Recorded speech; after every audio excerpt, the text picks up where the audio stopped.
isa ka mang cat owner o hindi, sigurado akong nakakita ka na ng isang pusang natutulog na nakatakip ang kanyang mukha gamit ang mga paws niya. At bilang isang tagapag-alaga, hindi mo dapat ito isawalang bahala dahil maraming nakatagong rason sa likod ng ganitong behavior ng isang pusa.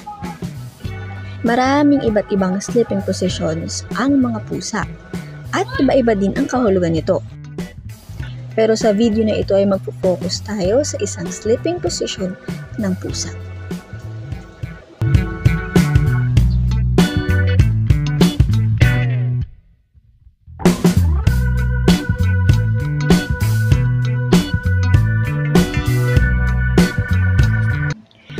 Ang mga pusa ay parehong predators at prey at nakatanim na sa kanila ang maghanap ng matutulugan na safe para sa kanila.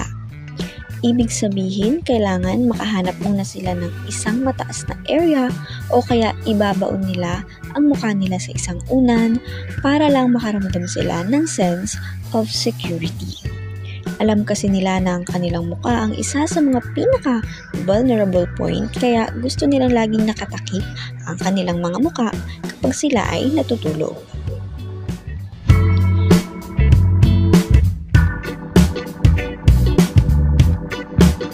Bagamat ang mga pusa ay mahilig sa warm areas, masakit pa rin naman sa mata kapag direktang tumatama ang sinag ng araw sa mga mata nila. Kaya naman ginagamit nila ang kanilang mga buntot at paws para magsilbing proteksyon mula sa sinag ng araw.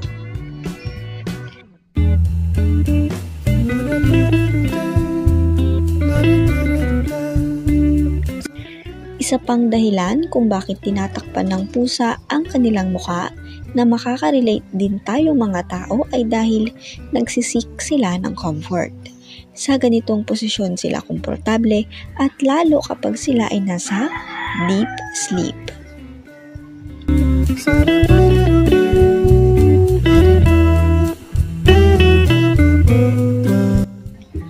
Ang mga pusa ay gustong-gusto na palaging malinis ang kanilang coat dahil nakakatulong ito na maging healthy sila.